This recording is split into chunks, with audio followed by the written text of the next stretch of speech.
दहावीला आहे तू? शेमीला आहे का मराठी मीडियमला आहे? हा, मराठी मीडियमला आहे का? निकट दृष्टीता म्हणजे जवळचं दिसतं, लांबचं दिसत नाही. दूरदृष्टीता म्हणजे दूरचं दिसतं, जवळचं दिसत नाही. त्याला कोणत्या रंगाचा चष्मा, भिंगाचा चष्मा वापरतात? अंतरंग का बाह्यरंग? बहिरंग का अंतर्वक्र का बहिर्वक्र? बहिर्वक्र. हा, अशी शाळेतली पोरं सावध बसा, त्यांचा काय दोष आहे? हो, नीट आहे का? आणि हा दोष बऱ्याचशा माणसांना झालाय किंवा नाही बोला. दुसरा एक रोग येणार आहे, माणसाचं मानसिक संतुलन डॅमेज झालंय. माणसं समाधानी नाही राहिली, टेन्शन मध्ये माणसं, टेन्शन. लग्नात जरी पोरं बसले ना, तरुण पोरं लग्नात, मग आनंदाचा क्षण आहे ना, काय अख्ख्या लग्नाचा खर्च तू एकटा करू राहिला का? काय काय करू काय राहिला? मला दहावीलाच हा म्हणली होती, मला दहावीलाच हा म्हणली होती. मानसिक तणाव झालाय प्रत्येक माणसाच्या घरात. आणि प्रत्येक तरुण पोराला असा तणाव झालाय, इकून तिकून शिकलाय तर नोकरी नाही, इकून तिकून नोकरी लागायची, नोकरी लागण्यासाठी मार्क आहेत, माल नाही. मार्क आहेत, माल नाही. माल पैदा केला, मार्क नाही. नोकरी लागला, टिकत नाही. 23 वर्ष झाले गावात राहिला, 23व्या वर्षी BA झाला, 2 वर्ष गावात राहिला, 25चा झाला, 2 वर्षानं BEd झाला, 27चा झाला, 3 वर्षानं जॉईन झाला, 30चा झाला, 5 वर्षानं फिट झाला, 35चा झाला, त्याचं 5 वर्षानं अप्रूव्हल मंजूर झालं, 40चा झाला, 5 वर्षानं पगार हातात मिळाला, 45चा झाला, 46ला पॉझिटिव्ह निघाला. टेन्शन. प्रत्येक माणसाचं मानसिक संतुलन डॅमेज का झालं? नीट आहे का? Attack is not a disease. Attack is not a disease. Attack is not a disease. It is a psychological tension. 10 महिन्यापूर्वी कोणत्याही डॉक्टरकडे जा, तांबड्या कमी झाल्या, पांढऱ्या वाढल्या, पांढऱ्या कमी झाल्या. कोरोना आल्यापासून पिशी गेल्या कुठं? पिशीच गायब झाल्या. आता डॉक्टर का गेलं का? झोपा, पहिला दणका, झोपा, उभ्यानं काही नाहीच, झोपा. झोपलं का? झोपलं का? तोंड वासवा, दात दाखवा, जीभ दाखवा, धरा ओढून सोडा मोकळं, धरा ओढून सोडा मोकळं, पालती व्हा, उताने व्हा, सरळ व्हा, माय का पहा काय होतं तुम्हाला. आता एवढा टाइम का व्यायाम चालू होता का? लगेच कागद आणि पेन घ्या, सकाळी 3 घ्या, संध्याकाळी 3 घ्या, परदिवशी परत या, आमचा स्लॅब पुरा होऊ द्या. आणि माणसं या 8 महिन्यामध्ये रोग का कमी झाले महाराज? माणसं 8 महिने हॉटेलिंग करत नाहीत आणि बाहेरचं खाणं बंद झाल्यामुळं योग्य आहार मिळाला, रक्तपुरवठा सुरळीत झाला, शरीर ओके झालं. शरीरामध्ये ज्या ग्रंथी आहेत, म्हणजे रक्त वाढीसाठी जो आहार आहे, तो आहार घरचं पिठलं भाकरच मिळाली पण चांगली मिळाली, दूध भातच मिळाला पण चांगला मिळाला. बाहेरचं खाणं बंद झाल्यामुळं विटॅमिन्स, मिनरल, प्रथिने शरीरामध्ये वाढले, परिणाम रोगकारक शक्ती कमी झाली, पांढऱ्या पिशी गेल्या, तांबड्या पिशी गेल्या, गडी ठणठणीत झाला. यावर तुमचं मत काय? रस्सा बंदच. कोरोनानं काही साधं नाही शिकवलं. 40 रुपये किलोचं गहू खात होतं, पण 6 महिने झाले रेशनला शर्टिंग करून उभं राहते. पिवळं कार्ड आहे. हो, काही काही नोकरीवाल्यांनी जमिनी विकल्या गेले पुन्हा मुंबईला. लॉकडाऊन झालं, गावात आले, येडे बाबलीत गाडी लावायची पाळी आली, झोपाया जागा नाही. महाराज देव येतो, तुमची घमेंड लय दिवस चालत नाही. आताशी काम तयार झाला, क्रोध तयार झाला आणि रागाला आकळा आणि हसत जा, हसत जा. हसतच नाही लोक. जी माणसं मोठ्यानं हसतात ती सज्जन असतात, आणि जी गालात हसतात धोका देतात. आणि काही माणसं हसतच नाही, नुसते कणात्या. अरे हस ना, आणि ईश्वरानं दिलेली देणगी हसत जा. आणि हसले तर तुम्ही काय होईल माहिती का, रक्ताभिसरण कवसा क्लिअर होते. आता तुम्ही 8 महिने हसेल नव्हते, फार लोड मध्ये होते, फ्रेश झाले का नाही, निगेटिव्ह नाही पॉझिटिव्ह नाही. आता हसत जा. आणि हसल्यानंतर काय होईल, भागवतातली ओवी आहे, निडाय का ओव्या. प्रसन्नते पुढे सर्व दुःखे जाती झडून या. प्रसन्नने बुद्धीची स्थिरता शीघ्र होत असे. अयुक्तास नसे बुद्धी त्यामुळे भावना नसे. प्रसन्न माणसाचे सुख दुःख आपाप निघून जातात आणि तो माणूस भजन करतो. कसं करतो, रात्रंदिवस भजन करतो. कोणतं, एक गाव मी विठोबाचे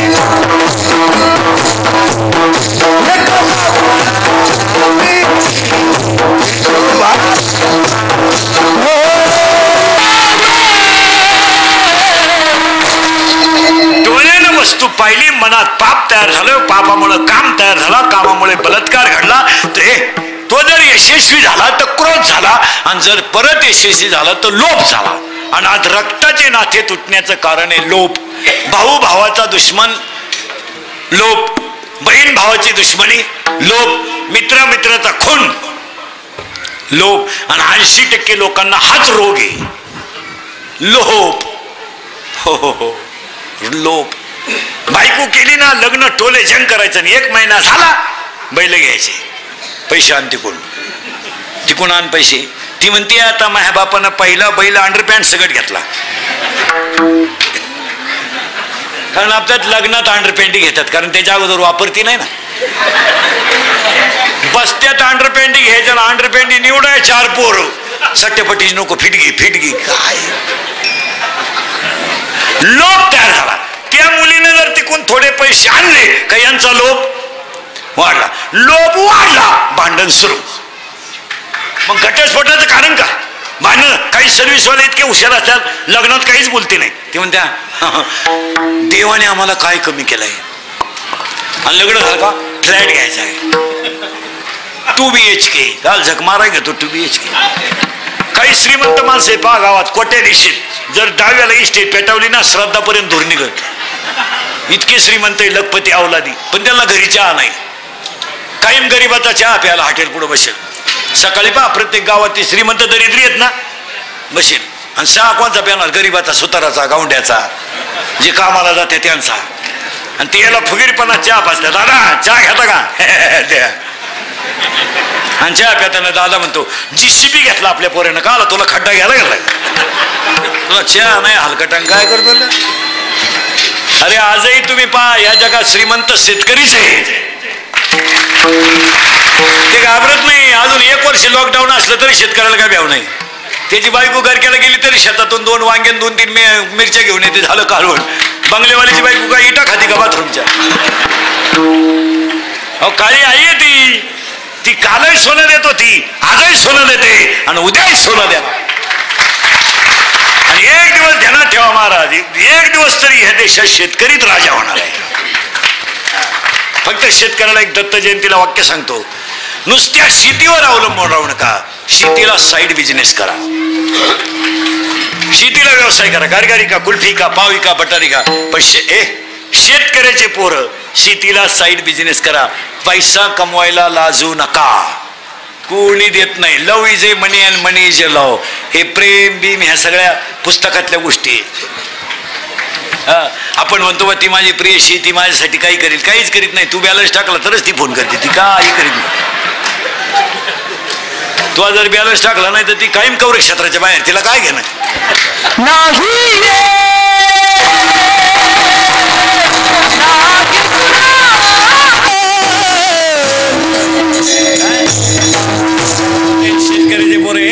शेतकऱ्याचे पोर आहे चांगले 5-7 म्हशी पाळायच्या, दूध घालायचं, मोटरसायकल घ्यायची, डबल हॉर्न वाजवायचा. भाऊबंद पाहिले का दोन्ही हॉर्न वाजवायचे, चढायला पाहिजे भाऊबंदाशी. दुधावर घेतली, ते नुसतं म्हणतंय ती मला 10वीला म्हणली, ती काय रोग झाला तुला. कोण कोणावर प्रेम करतं, जगाला काय घेणं नाही तुमचं, हा भ्रम आहे. आणि आपण सगळे कशात भ्रमात आहे, भ्रमात. 2 दारुडे रस्त्यानं डुलत चालले, त्यातला एक बेवडा म्हणला मी मुख्यमंत्री होणार. दुसऱ्याने त्याच्या खाटकान ठेवून दिली. मला होऊ शकत नाही. म्हणलं का? मी जर राजीनामा देईल नाही. भ्रमात आहे माणसं भ्रमात आहे. भोंगळा दारुड्या रस्त्यानं आला. भोंगळा पुरा मोकळा, सिग्नल नाही, ट्रॅफिक नाही, मोकळा. आणि एक लंगोटी लावून पुढून आला. तो त्याला म्हणला अरे का मोकळा हिंडतो? ही घे लंगोटी. दोघं भ्रमात आहे जनता. भ्रमात.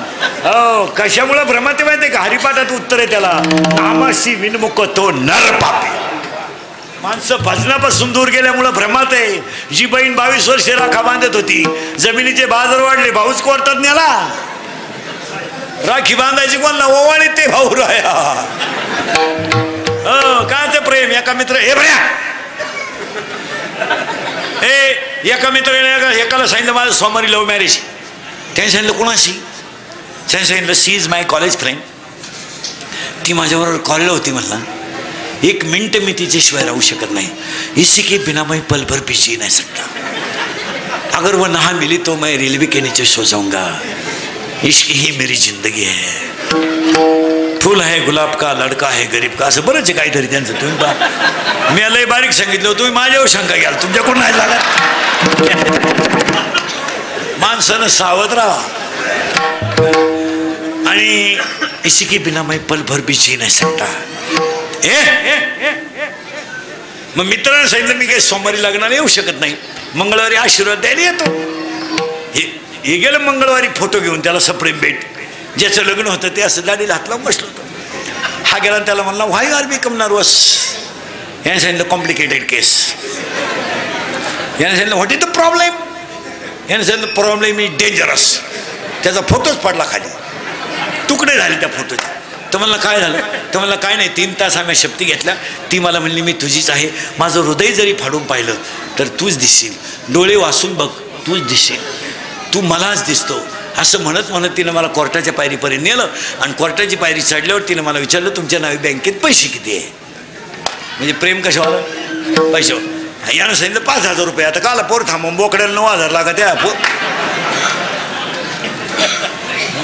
मग त्याच्या मित्राने त्याला सांगितलं अरे बावळाटा तिला सांगायचं माझ्या नावे 5,000 रुपये आहेत, पण माझ्या चुलत्याच्या नावे 5 लाख आहे. आणि त्याला काही पोरग नाही, ते मलाच मिळणार आहे. हलकटाचा सल्ला. यानं सांगितलं हेच सांगितलं मी तिला का माझ्या नावे 5,000 आहेत, पण माझ्या चुलत्याच्या नावे 5 लाख आहे. ती माझ्या चुलत्या संगच गेली ना, मी बसलो तुझी वाट पाहत.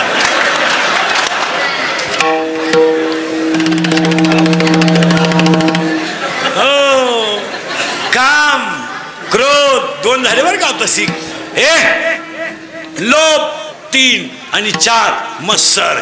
एकमेकाचा खेद करू नका, एकमेकाचा द्वेष करू नका. आयुष्य फार थोडं आहे. आयुष्य फार थोडं आहे. कधी जाऊ याची गॅरंटी नाही. एकमेकाशी भांडणं करून आणि दुश्मनी करण्यात मजा काय? काय मजा आहे? कोणत्या संघ येणार आहे? काय काय कोणाच्या संघ येणार आहे? समजा आपल्या भावानं आपली 1 गुंठा जमीन घेतली, घेऊ दे ना, त्याला कुठं संघ न्यायची? तो जळायला ग्रामपंचायतीतच आहे ना. त्याला काय एवढं काय? असं श्रीमंत बंगल्यावर जाळला असं काही नियम आहे? चांगलं मारा ना. मरायचं तरी कसं? हो मरताना सुद्धा माणसं सुईची मरत नाही, कधी वाईट. आणि मरताना 10व्यात भाषण करताना काही लोक म्हणतात त्यांचे दुःखद निधन झाले. आता निधन आनंदाचं होईल. उडून टापा हाणत्यात काय कळा ना. त्यांना आपल्यातून जाऊन 10 दिवस झाले. अहो ते गेलेच नाही, ते सुतळीनं आपण बांधून नेलेत. ते पडेल होते उताने, तू आवडून नेलं त्याला. काय टापा आणतात लोक. आणि त्यांच्या कुटुंबावर शोककळा पसरल्या. अख्ख्या पावत्या मोडल्या त्यांनी म्हाताऱ्याच्या. का आजी शोककळा का असं काय नाही महाराज.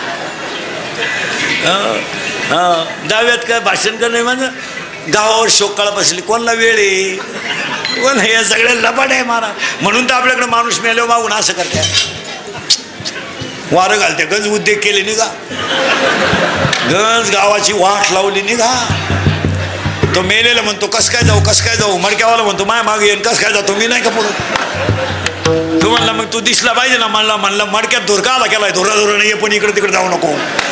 तो म्हणला मग भूक लागली मग म्हणला भात बांधून आणला. का असं काय? अरे भामटेची दुनिया आहे महाराज ही. एखाद्या स्त्रीचा पती तरुणपणात मरू द्या बरं. काय बोंबलं ती बाई.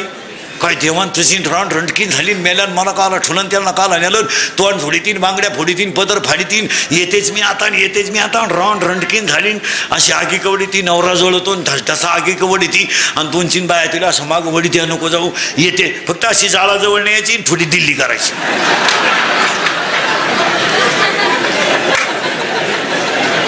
ती चिंगाट घरगा केली भामटेची दुनिया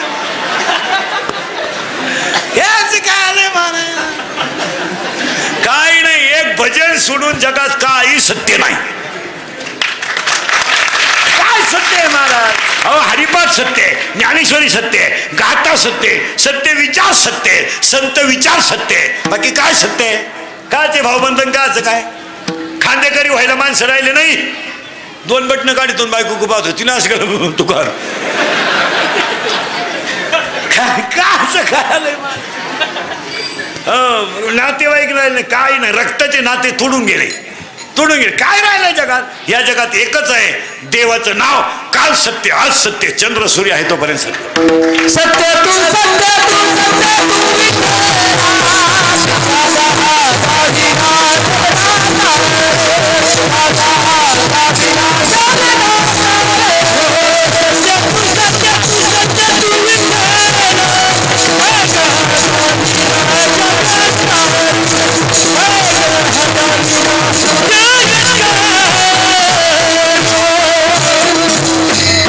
महाराज 400 एकर जमीन दान केली 400 एकर तुकोबा आहे नाही इथं आपलं लग्नपत्रिकेत नाव नसलं माणसं म्हणते मी लग्नाला नाही जात तू नाही गेला तरी त्याच्या पोरीला पोर होणार तुला काय म्हणते काय म्हणते मी लग्नाला आलो असतो बरं का पण ते लग्न आपल्या पार्टीचं नव्हतं भिकार विचार आहे 400 एकर जमीन 400 नीटबास आहे हां 400 एकर जमीन दान केली एक चित्र डोळ्यापुढे मांडतो तुमच्या ऐका आईचा मृत्यू डोळ्यानं पाहिला बापाचा मृत्यू डोळ्यानं पाहिला भावाचं घरातलं निघून जाणं डोळ्यानं पाहिलं भावाचं घरातलं निघून जाणं डोळ्यानं पाहिलं भावजाईचा मृत्यू डोळ्यानं पाहिलं एकुलता एक मुलगा आजारी पडला आणि सकाळी ओट्यावर भजन चालू होतं आईसाहेब पुढून आल्या आईसाहेब भांडे घासत होत्या गावातून सावकार आला आणि सावकारानं बैलगाडी दरवाजात उभी केली घरातले भांडे गाडीत भरले महाराज आईसाहेबांनी विचारलं तुकोबा राहील आपल्या घरातले भांडे भरले तो तुकाराम महाराज म्हणले मोठ्या भांड्यात ठेवायलाच काही नाही तर ठेवून करती काय भांडे गेले महाराज भांडे गेले पोरगा आजारी पडलं महाराज पाणी आणायला काही नव्हतं आईसाहेबांनी माठ पाणी आणायला नेलं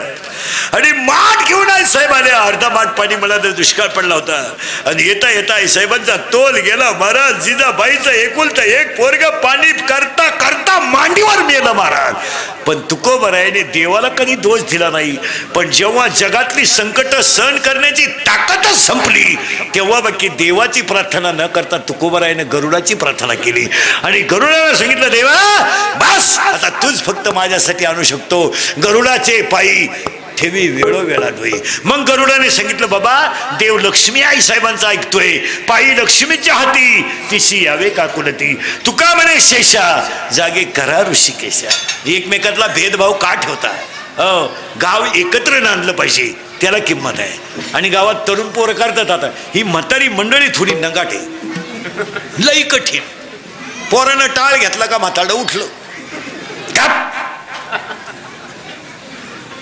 ठेव घाले ते पोर म्हणला टाळ तू बाई वाड्यावया पुढं तुझ्या नाही लागू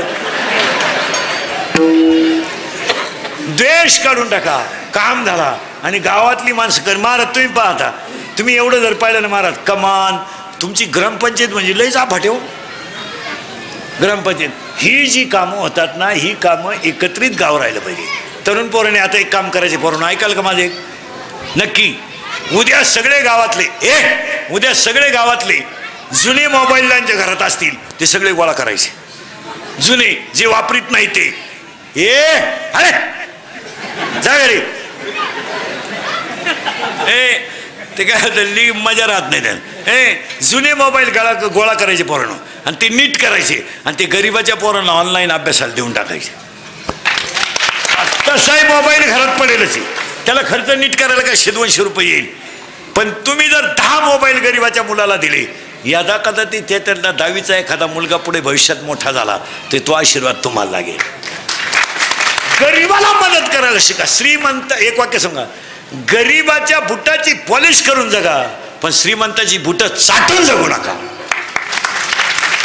श्रीमंतांकडे आपल्या गावात कोणताही किती मोठा कार्यक्रम असला ना, गरीबाला आमंत्रण द्या. श्रीमंताला जेवायला बोलवायचं नाही. ते दरिद्री खाताही नाही. मी वांग खातो, तू खावत, तू येऊच नको. वांग गावाला खातो भोपळ, तू खाऊच नको, तू रस्सा पे. बोलायचं उलट गरीबाला बोलवाय,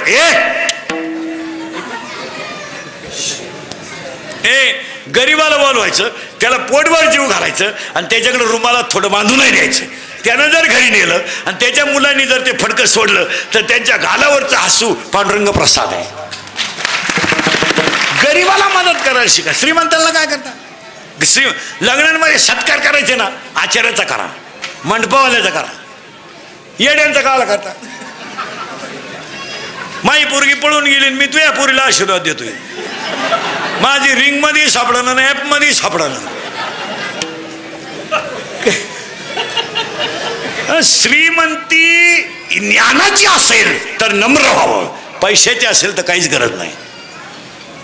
ज्ञानाची असेल तर होऊ दे ना. ज्ञानाची वय 16 वर्ष होतं पण जगाचे आईच ठरले. वय 42 वर्ष पण जगाचे गुरुच ठरले. होऊ दे ना, म्हणा होऊ दे ना, त्याला काय फरक पडला. आपण नुसतं बावळासारखं वा वा कायच्या वाण का चली खायला. आपण तसं नाही करायचं. मला एक सांगा ना महाराज, ज्या तुकोबरायामध्ये दगड तारण्याची ताकद होती त्यांनी काही केलं असतं. आमचं तेच झालं हे भजने बिजण्यांचं. यांच्या मोकार पार्ट्या झाल्या. हा असल्यावर तो येत नाही, तो असल्यावर येत नाही. 8 महिने भजन नाही ना हरिपाठ नाही. कायच हे नुवान. आता आमचा हरिपाठ डोक्यातून गेला, मुरीत गेल्यावर हरिपाठ. उघडा बम झाला का भोपळा. VIP चड्डी, बादलीत बोट, सुंदर ते ध्यान बिटवरी, थोडं गार पाणी टाक, देवाची दोरी भाषण बरी, अंडरपॅन्ट वाळी का पाय, विधानं शस्त्री कारणं. आणि पप्प्याला म्हणावं सगळ्या कोंबड्या साडून दे. साधू त्या पप्प्यानं धरकुंबडी पाय अंड, धरकुंबडी पाय अंड, धरकुंबडी पाय अंड. शेवटच्या तांब्याला एकत होतं ना, मग दोडलं तरी म्हणा अंडरपॅन्टची नाडी बांधून बाहेर आला. ज्ञानदेवाप्रमाणे निवृत्ती देऊन ज्ञान बशी वाजली, घालीन लोटांगण, कुठून आणला हरिपाठ. आणि कंद उगाळता उगाळता शेजारच्याला म्हणतो, राम भाऊ, ए राम भाऊ, आपल्याला पार भाऊबांधाने उघडून मारले. पण काय करतो, आपलं नशीब फुटकं. माही काय गोष्टी तर पार गळ्या पोत आल्या भाऊ. पण जाऊ मरू काय गोष्टी कानानं ऐकून सोडून द्यावा.